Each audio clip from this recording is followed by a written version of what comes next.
गोविंद मेरो है, गोपाल मेरो है, गोविंद मेरो है, गोपाल मेरो है, गोविंद मेरो है, गोपाल मेरो है, गोविंद मेरो है,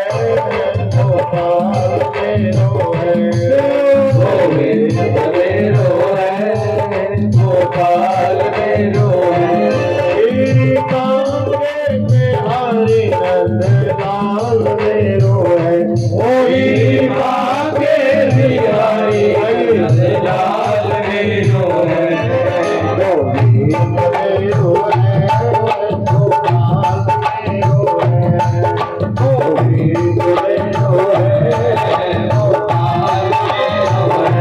गोविंद मेरो है,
गोपाल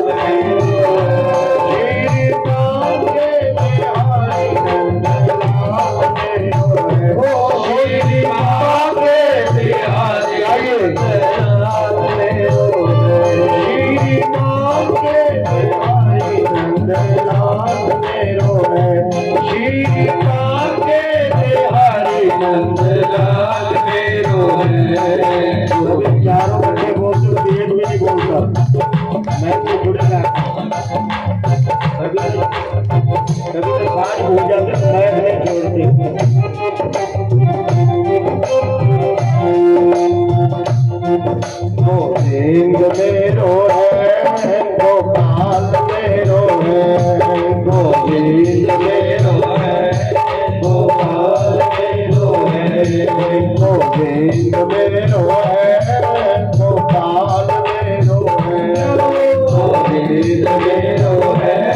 मेरो है,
गोविंद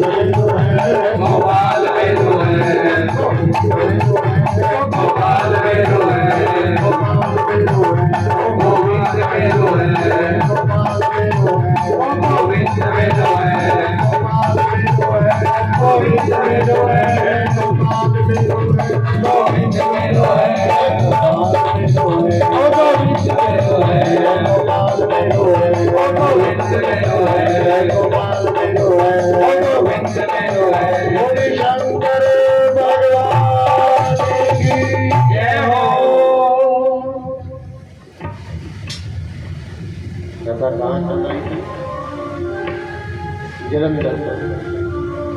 जलंधर युद्ध करने जाता था।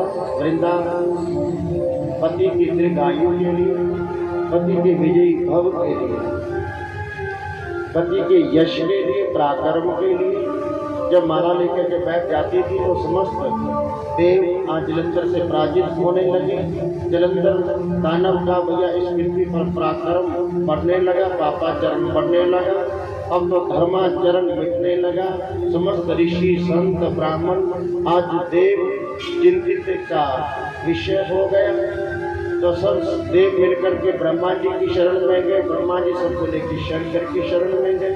शंकर ने कहा कि नारायण से, विष्णु से कहा कि प्रभु आप इन देवताओं की प्रार्थना को स्वीकार करो, जलंधर का अंत होगा, मैं स्वयं करूंगा। शिव बाबा ने कहा, लेकिन इसमें नारायण प्रभु से कहा कि आप अपनी माया का विस्तार करें।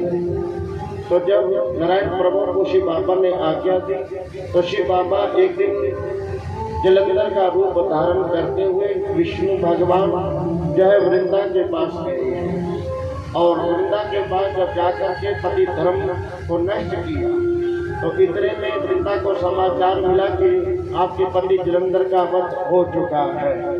तो वृंदा हैरान हो गई कि जब मेरा पति तो मेरे पास है और वध किसका हुआ। तो जब वृंदा को ज्ञान समाचार मिला कि पति का युद्ध में वध हो गया तो वृंदा क्रोध में आई और वृंदा ने कहा कि अरे भैया आप मेरे पति के रूप में कौन हो, आप अपने असली रूप में आइएगा। तो जैसे उसने क्रोध में आकर के कहा कि आप कौन है जो मेरा धर्म नष्ट करने आए हो, असली रूप में आओ, तो साक्षात नारायण भगवान उस वृंदा के सन्मुख प्रकट हो गए।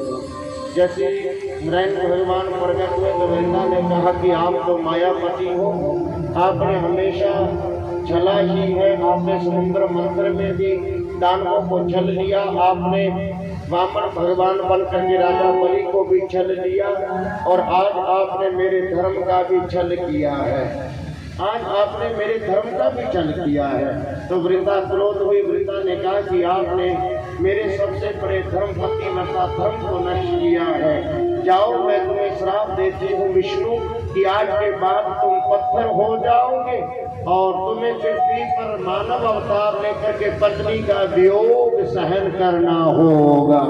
जब नारायण प्रभु को ये श्राप वृंदा ने दिया तो प्रभु ने वृंदा से कहा कि वृंदा तूने जो श्राप मुझे दिया है मैं वो स्वीकार करता हूँ, लेकिन मेरे लिए ये सब करना धर्म की रक्षा के लिए जरूरी था, इसलिए अधर्म नहीं है। अधर्म को मिटाने के लिए, धर्म की स्थापना करने के लिए कई बार अधर्म का भी जीव को सहारा लेना पड़ता है। ये महाभारत के युद्ध में आपने देखा, कई बार संधियां हुई, कई बार टूटी, कई नियम बने, कई टूटे परम योद्धाओं।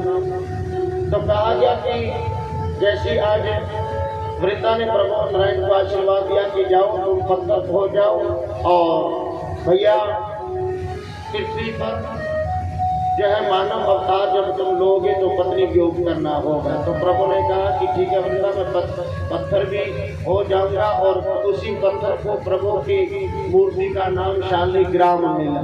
ध्यान देना, जो गंडकी नदी की से प्राप्त होता है, जिसे शालिग्राम पत्थर को, जिसको भगवान विष्णु नारायण का स्वरूप माना है, जैसे शिवलिंग है ऐसे विष्णु का एक स्वरूप है शालिग्राम। और उसी शालिग्राम पत्थर में प्रभु ने वृंदा के श्राप से प्रवेश किया। प्रभु का उस दिन से एक रूप प्रकट हुआ शालिग्राम।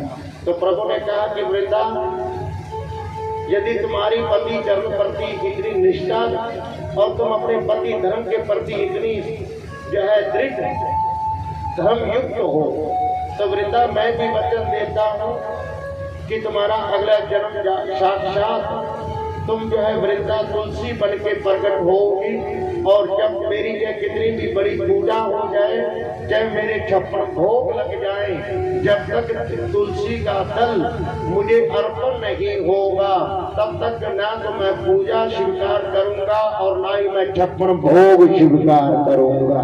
मैं तेरे एक पत्ते से ही संतुष्ट हो जाया करूंगा।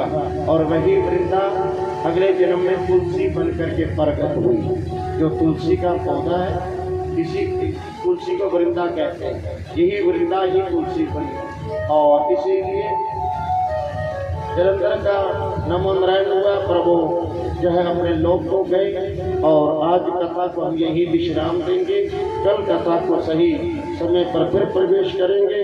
और एक बात मैं आपसे और कहता हूँ, देखो हम लोग तो रमते जोगी हैं, आज यहाँ हैं वहाँ हैं, 7 दिन हमारे तो बीत जाएंगे, लेकिन आप नगर से मेरी प्रार्थना है कि आप इस प्रांगण की शोभा बनाएं, आप इस यज्ञ का आनंद लें, आप कथा का आनंद लें, क्योंकि आप रसिक हो, आप सब कथा के प्यारे हो, आप सब गुरु शरण भगवान शरण के आप सब जो है निष्ठा रखने वाले, सब श्रद्धावान जो है गंगावासी सब हो, ये हम लोग जानते हैं। आप सबको बहुत करीबी से आप सबको जानते हैं, तो इसलिए आपकी महिमा बरकरार रहे, भगवान के प्रति आपके अंदर ये भक्ति की लालसा दिन रात बरकरार बनी रहे, यही हमारी आप परमात्मा से प्रार्थना है। इसलिए आप ज़्यादा से ज़्यादा इस प्रांगण की शोभा अपनाएं, इस कथा का आनंद लें। 2 दिन की और कथा है, कल और परसों, और 2 तारीख की शिवरात्रि को प्रातः यहाँ पर हवन होगा। हम लोग प्रातः सुबह 8 बजे 2 तारीख शिवरात्रि वाले दिन सुबह 8 बजे यहाँ पर हवन शुरू होगा और 10 बजे तक हवन चलेगा। 10 बजे शिव पुराण की विश्राम आरती होगी और जो भी प्रसाद आपके नगर के माध्यम से, शिव मंदिर की मैनेजमेंट कमेटी के माध्यम से, समस्त सेवादारों की जो है माध्यम से जो भी शिवरात्रि को यहाँ लंगर प्रसाद भोग जो भी बनेगा प्रसाद वो शिव को अर्पण करते हुए, यज्ञ भगवान को अर्पण करते हुए हम सब लोग उस प्रसाद को ग्रहण करेंगे। जो भी प्रसाद बनेगा ठाकुर का प्रसाद शिवरात्रि को सब नगर ग्रहण करने आए, इस प्रांगण में आए, यही मेरी आपसे प्रार्थना है। एक सबसे बड़ी बात कहता हूँ, हम लोग 7 दिन कथा करने आए और आप लोगों को जो है मेरी उम्र छोटी है, आप मुझसे सब बड़े बैठे हो, लगभग सब बड़े लोग बैठे हो, उम्र में भी बड़े हो, ज्ञान में भी बड़े हो, जीवन के अनुभव में भी बड़े हो, जीवन की यात्रा में भी आप बड़े हो, हर तरफ से आप बड़े हो हमसे। हम चौकी पर बैठे चौकीदार, आप जमीन पर बैठे जमींदार हो, आप सब बड़े हो, हर तरफ से बड़े हो। लेकिन जब आपको इस बात का ज्ञान है कि हमने प्रति वर्ष कथा करते हैं या कथा होती है ठाकुर की कृपा से, तो फिर आप हर्षोल्लास के साथ पूजन में आगे आया करो। देखो आप घर में ब्राह्मण बुला के पूजा करवाओगे तो बहुत समय निकालना पड़ेगा, बहुत सामान खरीदना पड़ेगा और ब्राह्मण को दक्षिणा भी देनी पड़ेगी। ये नियम है, ये समाज नियम व्यवहार निभाना पड़ेगा। लेकिन आपके पास यहाँ ब्राह्मण भी देखो आए हैं, सावन का महीना भी है और शंकर बाबा भी साक्षात विराजमान है और पूजन के लिए बहुत आप पीछे खिसकते जा रहे हैं। इतनी बड़ी कथा यदि किसी और जगह होती तो रोज कम से कम 5-5 या 10-10 जोड़े पूजन करवाते। ये हम रोज देखते आ रहे हैं, ये अनुभव है जीवन का और अच्छी बात है। लेकिन हर 1 वर्ष बाद कथा होती है और इस बात का आप लाभ लो या कुछ नहीं मिलता। यदि फल फूल ला सको तो अच्छी बात है, नहीं तो शिव मंदिर को कहो कि भैया हम आएंगे, प्रबंध करके रखो। जब कल नेता आए थे वो कुछ नहीं साथ लेके आए, नेता कुछ लेके आए थे या अपने आप भागे फिरे गाँव वाले, प्रबंध हुआ, लवा भी बना। और जब आप भी नेताजी बन भैया पूजा करवाएंगे, भैया कुर्ता पजामा डाल के आएंगे, प्रेस धरा बना हो जाए, प्रधान को कहो भैया प्रबंध करके रख, प्रबंध करेगा यदि आप नेताजी बनोगे तो। लेकिन आपसे मेरी प्रार्थना है कि आप देखो बच्चों को आगे लाओ, उन बच्चों को पूजा में बैठने का ज्ञान हो, पूजा करने का ज्ञान हो। शंकर बाबा भोले बाबा न जाने कौन सी पूजा पर रीझ जाए कि आपके समस्त मनोकामना को पूर्ण करे, आपकी झोली भरे। इसलिए आप पूजन में आगे आए, पूजन में बैठे, ये मेरी आपसे प्रार्थना। ये यज्ञ के लिए, भविष्य के लिए, यज्ञ के लिए ये कोई सुंदर संकेत नहीं, इतने बड़े गांव है और पूजा का जोड़ा नहीं मिल रहा, हाँ तो हो गई। और सब हिंदू है, कोई दूसरा समाज बैठा हो तो कहते हैं कि ये नॉलेज नहीं है, डर लग रहा अगले को। सब इसी समाज के हम हैं और किसी इतना बड़ा नगर है और सबको पता है कि नियम क्या है कथा का। सब ये बताने की बातें नहीं है कि मैं आया पहली बार आया हूँ कि आपको बताऊं कि हमें पता नहीं है, सब पता। सिर्फ एक घूंघट का बीच में एक जो है ओलापन बीच में आया है, इसलिए उसे हटाइएगा और भगवान के सामने आइए ना। अब ज्यादा से ज्यादा सब परिवार पूजन कर, मैं पूजन में भी देख रहा हूँ 5 दिन से जो जोड़ा पूजन करवाते 2 ही जने आते हैं, पति पत्नी, ना उनका माँ बाप साथ आता है, ना बच्चे साथ आते हैं, ना कोई भाई की पत्नी साथ आती है, ना कोई दरानी, ना कोई जेठानी, ना कोई चाची, ना कोई ताई, ना कोई मौसी, ना कोई बेटा, ना कोई पोता। मैं 5 दिन से देख रहा हूँ जिस जोड़े को पकड़ के लाते हैं वो 2 ही जने आते हैं। क्या ये टिकट मिलती है यहाँ की? 2 ही जन को टिकट मिली है भैया, दूसरे नहीं आ सकते। इतने बड़े कमरे में पूजा घर बना है, वो कमरे में जिसमें वो 20 फुट का कमरा होगा, 10 बाय 15 का कमरा होगा, इतने बड़े कमरे में पूजा घर बना और उसमें 3 लोग बैठे, पंडित जी बैठे हैं, 2 मियाँ बीवी बैठे। अरे इतना बड़ा गाँव है, लोग लाइन लगा के खड़े होने चाहिए कि हमारा नंबर पूजा में कब आएगा। इस पूजा का महत्व को जानिए, आप इस अभिषेक को जानिए। किसी जो सबका एक कोई ना कोई पंडित जानकार जरूर होगा। आप अपने पंडित जी से फोन